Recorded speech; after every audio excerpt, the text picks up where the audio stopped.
Hello मेरे प्यारे दोस्तों, कैसे हो आप लोग और आपकी कैसी चल रही बोर्ड एग्जाम की तैयारी। उम्मीद करता हूँ आप सभी काफ़ी बेहतर होंगे और बड़े ही बेहतरीन तरीके से तैयारी कर रहे होंगे। आज की वीडियो में आपके तैयारी से रिलेटेड क्या बताने वाले हैं, पत्र लेखन बताने वाले हैं, जो कि आपके क्लास 10th में 4 नंबर का और क्लास 12th में 6 नंबर का पूछा जाता है। तो आज की इस वीडियो से समझ जाइए ना कि भाई 4 नंबर निकाल के बगली में, इसमें तो बगली नहीं है, मतलब आपके बगली में हम रख देंगे और 6 नंबर निकाल के आपके बगली में रख देंगे। मतलब आज की इस वीडियो से इतना बढ़िया तरीके से मैं आपको पत्र लेखन सिखा दूंगा कि आप किसी भी टॉपिक पर लिख ले जाओ। मतलब कि धरती से लेके आसमान तक किसी भी टॉपिक पर पूछ दिया जाए आप लिख ले जाओगे। एकदम मस्ती में आपको सिखाऊंगा, बस वीडियो को आपको लास्ट तक देखना होगा और वीडियो को लाइक कर दीजिएगा, क्योंकि ऐसा पढ़ाई आपको कहीं पर नहीं देखने को मिलेगा। हाँ, बता रहे हैं। तो चलो, पत्र लेखन क्या होता है। पत्र लेखन देखो, सबसे पहले समझ लेते हैं कि पत्र लेखन क्या होता है।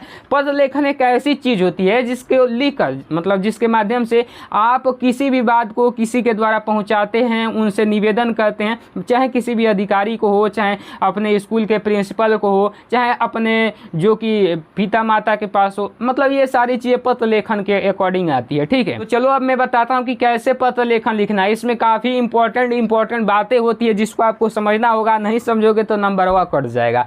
चलो, तो सबसे पहले मैं आपको टॉपिक बता देता हूँ कि प्रधानाचार्य को छात्रवृत्ति के लिए आवेदन पत्र लिखना है। ठीक है, तो इस पर हम लिखेंगे, क्या करें कि प्रधानाचार्य को छात्रवृत्ति के लिए आवेदन पत्र लिखिए। 4 नंबर का पूछा गया है क्लास 10th में, क्लास 12th में हो तो देख लो, दोनों के लिए है। तो देखो कैसे लिखेंगे। सबसे पहले लिखेंगे कार्ड, न्योता वाला कहीं कार्ड है, कार्डवा पर आप देखे होंगे, न्योता पर पढ़ते हैं तो लिखता ऊपर लिखा रहता है सेवा में, सेवा में लिखा रहता है ना। हाँ, तो वही लिख लीजिए। सेवा में ना तो गोड़ जाके थोड़े दबाना है, ऐसा ही लिख दिया जाता है तनी की सेवा में। ठीक है, लिख दीजिए ऐसे सेवा में, कोई सेवा थोड़े करने जाएगा इनका। ठीक, सेवा में लौकाई दे रहा है कि नहीं दे रहा है। ठीक है, लौकाई दे रहा है। अब देखिए, सेवा में लिखने के बाद क्या लिखेंगे। अब सेवा में लिखोगे तो किसके सेवा में लिख रहे हो। अब आप कहोगे प्रधानाचार्य को लिख रहे हैं, छात्रवृत्ति प्रधानाचार्य ना माफ करेंगे, प्रिंसिपल सर जी की हैं। हाँ, तो लिखो प्रधानाचार्य महोदय। क्या लिखोगे, प्रधानाचार्य महोदय। अरे बाप रे, महोदय। हाँ चलो, महोदय। ठीक, कामा लगा देंगे। अब देखिए, अब आपकी स्कूल के नाम का है। अब आप कहोगे कि हम स्कूल नहीं कोचिंग जाते हैं। अरे जो भी जाते हो स्कूल का नाम, आप कहोगे कि नहीं मालूम होगा तो क्या करेंगे, नहीं मालूम होगा तो कुछ डाल दीजिएगा स्कूल के नाम, कौन पढ़ने आएगा। ठीक है, तो मान के चलो कि स्कूल का नाम हम अपना चैनल का नाम धर देते हैं। ठीक है, स्कूल मान के चलो कि स्कूल का नाम यही है। क्या है चैनलवा का नाम, तो डिजिटल स्टडी सेंटर। ये सब बढ़िया स्कूल के नाम होगा, नहीं होगा। स्कूल के नाम धर दिए, आप धर दिए कि नहीं धर दिए, धर दिए। अब चलिए, अब स्कूल के नाम धर दिए तो स्कूल कहाँ पर है, तो बताइए। तो आपका स्कूल, आप मान के चलो कि आपका स्कूल जहाँ पर भी हो, यहाँ पर कामा लगा के मान के चलो कि मेरा स्कूल उत्तर प्रदेश। उसके बाद अपना डिस्ट्रिक्ट लिख देना। मैं डिस्ट्रिक्ट नहीं लिख रहा हूँ, केवल राज्य लिख दे रहा हूँ। ठीक है, इससे पहले डिस्ट्रिक्ट जरूर लिख देना, ऐसे फुल स्टॉप जिसको बोलते हैं, खड़ी पाई लगा देंगे। इतना आपको फॉर्मेट क्लियर होना चाहिए, ये वाला फॉर्मेट। ठीक है, इतना फॉर्मेट अगर आपको क्लियर होगा तो मैं आपसे कह रहा हूँ या आप हमसे कहिए कि आपका 4 नंबर कहीं जाना नहीं वाला है। ठीक है, आप देखिए, अब इतना लिख दिए तो अब कथी पर लिख रहे हैं, छात्रवृत्ति पर लिख रहे हैं। हाँ, तो इसको लिखेंगे नीचे, क्या लिखेंगे, विषय छात्रवृत्ति हेतु प्रधानाचार्य को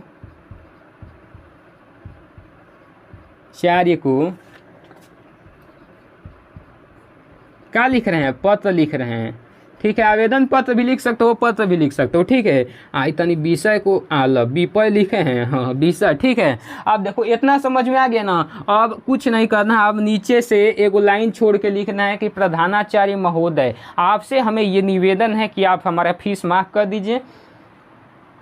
तो भाई प्रधानाचार्य बोलेंगे वैसे ही लिखोगे तो माफ़ करेंगे, तनी अपन कष्ट तकलीफ बताओगे तबे ना। तो हाँ, कष्ट तकलीफ बताना पड़ेगा नू। तो कष्ट तकलीफ तो तनी बढ़ा चढ़ा के लिख दिया जाता है। देखो कैसे, महोदय लिखेंगे, महोदय, एक लाइन छोड़ देना, विषय लिखने के बाद एक लाइन छोड़ के महोदय लिखने के बाद कामा लगा दो, ठीक है।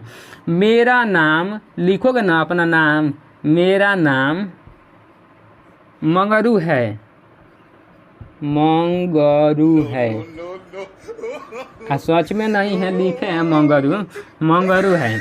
मैं आपके विद्यालय के, ये लिखोगे ना आपके विद्यालय के, नहीं लिखोगे तो कैसे जानेंगे किस विद्यालय के हो। तो इसको लिखेंगे कि मैं आपके विद्यालय के,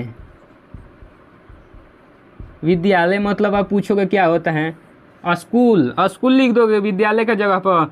मैं आपके विद्यालय के कौने कक्षा के, तो कक्षा 10वीं, 10वीं लौक रहा है कि नहीं, हाँ, कक्षा 10वीं का छात्र हूँ। अब ये जो छात्र नेता मत लिख देना, खाली लिखना छात्र हूँ, ठीक है, छात्र हूँ। अब देखो, मैं कक्षा 10वीं का छात्र हूँ। मैं एक गरीब परिवार से हूँ, गरीब परिवार से हूँ, गरीब परिवार से हूँ, गरीब परिवार से हूँ। मेरे पिताजी एक किसान हैं। अब तनी बढ़ा चढ़ा के लिखना पड़ेगा कि नहीं लिखना पड़ेगा, तो लिख दीजिए ना, मेरे पिताजी क्या है, एक किसान है। किसान मतलब कहोगे हमको किसान का मतलब है नहीं मालूम है, रोज खेती करते हैं। अरे किसान मतलब जो खेती करता है, किसान हैं। और मेरी माताजी, माताजी एक गृहिणी है, गृहिणी है। अब आप कहोगे गृहिणी का मतलब क्या होता है, जो घर का काम काज करती हैं गृहिणी कहलाते हैं, ठीक है। मैं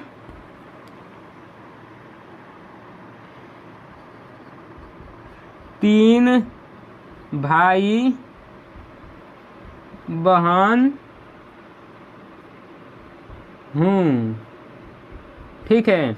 मैं 3 भाई बहन हूँ। अब लौकाई नहीं दे रहा है तो है ना लिख दें, चलिए हेजा लिख देते हैं, उसी चीज़ को मतलब नीचे दिखाई नहीं दे रहा है इसलिए 3 भाई बहन हूँ। मेरे घर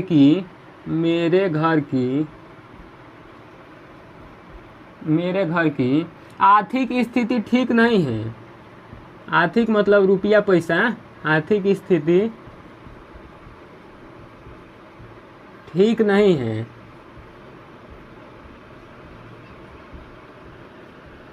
ठीक नहीं है, जिसके कारण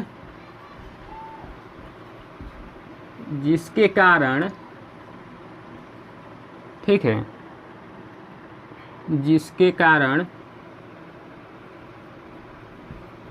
मेरे माता पिता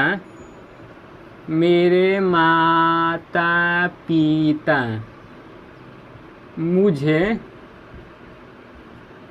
पढ़ाने में मतलब अपने भाषा में बना के लिख देना है, जैसे भी लिखो अपने भाषा में, बढ़ा चढ़ा के दूगो बात नहीं लिख देते हो। हाँ, तो है लिखने नहीं आएगा तो ये भी लिख दो अपने भाषा में, पढ़ाने में असक्षम है। कौन अंग्रेजी लिखना है, हिंदी में तो लिखना है। बात बतियाते हो लम्बा चौड़ा लिखने नहीं आएगा, एकदम लिख लो कि हम जानते हैं। मेरे माता पिता मुझे पढ़ाने में असक्षम है, अतः आपसे निवेदन है। अब निवेदन कर दो, ठीक है। हाँ, अब निवेदन कर दो। जीवन परिचय ढेर बड़ होता है नू, तो कहते हैं मास्टर साहब अब चलो ये हमें पर मुँह आया जाए, मतलब इनकी मृत्यु लिख दो तो बस जीवन परिचय खत्म। तो अतः आपसे निवेदन है, आपसे निवेदन है कि मेरा शुल्क माफ कर,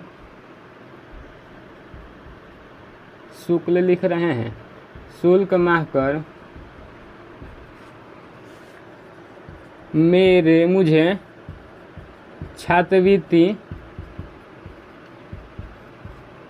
प्रदान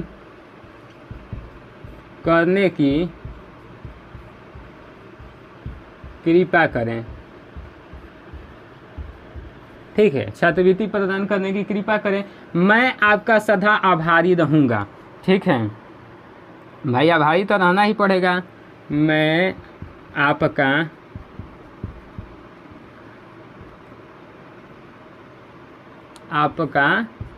सदा आभारी रहूँगा।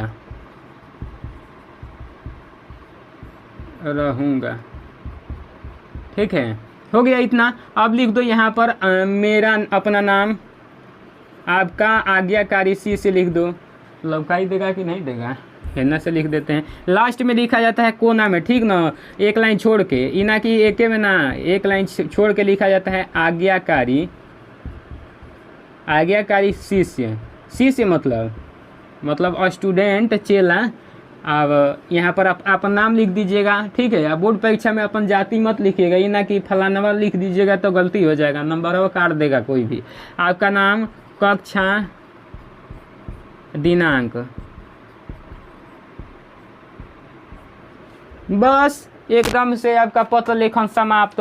आप लगता होगा आपको कि बड़ी बरियार है पत्र लेखन लिखना, हमको नहीं आएगा। कुछ तोप थोड़े था, ये अपने मन से बना कर लिखा गया है। समझ लीजिए, एक बार में मैं आपको ओवरव्यू इसका दे देता हूँ, काहे ना तनी कम बुझाया होगा तो बुझा जाएगा। सबसे पहले शुरुआत करेंगे, कॉपी में ऊपर में लिखेंगे सेवा में प्रधानाचार्य महोदय जी, डिजिटल स्टडी सेंटर के हम ही प्रधानाचार्य हैं, हमारे पर ही लिख दीजिए, क्या दिक्कत है। उत्तर प्रदेश के हैं तो उत्तर प्रदेश लिख देंगे। अब देखिए विषय लिखेंगे, विषय नहीं लिखोगे नंबर कट जाएगा। विषय लिख दीजिए कि छात्रवृत्ति हेतु प्रधानाचार्य के पत्र। ठीक है, अब लिखोगे महोदय, मेरा नाम मंगरू है, मैं आपके विद्यालय के कक्षा 10वीं का छात्र हूँ, मैं एक गरीब परिवार से हूँ, मेरे पिताजी एक किसान हैं और मेरे माताजी एक गृहिणी हैं, मैं 3 भाई बहन हूँ। वैसे हूँ नहीं, बस लिख दिया गया है। मेरे घर की आर्थिक स्थिति ठीक नहीं है, घरे बड़की मोबाइल है जिसमें वीडियो देख रहे हैं, बट कहेंगे कि आर्थिक स्थिति ठीक नहीं है, जिसके कारण मेरे माता पिता मुझे पढ़ाने में असक्षम है। 300 रुपया का रिचार्ज हो जाएगा, लेकिन पढ़ाई का फीस नहीं दिया जाएगा। ठीक है, अब देखिए थोड़ा सा इसको, हाँ अब देखिए, तो आपसे निवेदन है कि मेरा शुल्क माफ़ कर मुझे छात्रवृत्ति प्रदान करने की कृपा करें, मैं आपका सदा आभारी रहूँगा। आपका आज्ञाकारी शिष्य, कक्षा, अपना नाम, कक्षा, दिनांक। उम्मीद करता हूँ आपको काफ़ी बेहतरीन तरीके से समझ में आ गया होगा। अब मैं आपको 3 बता दे रहा हूँ। पहला छात्रवृत्ति पर याद कर लेना, बिजली के निराकरण हेतु जो कि समस्या को लिखना, और सफाई हेतु, नगर या मोहल्ले की सफाई हेतु लिख देना। मतलब ये 3 टॉपिक पर अच्छे से तैयार कर लेना। हर साल आपके class 10th and 12th board में पूछे जाते हैं। आशा करता हूँ आपको वीडियो काफ़ी अच्छी लगी होंगी और मजाक में आप समझ गए होंगे। तो वीडियो को लाइक करके और चैनल को सब्सक्राइब कर लीजिएगा, नहीं कीजिएगा तो बड़ी मार पीटेंगे। हाँ, मजाक कर लीजिएगा। जय हिंद, वंदे मातरम।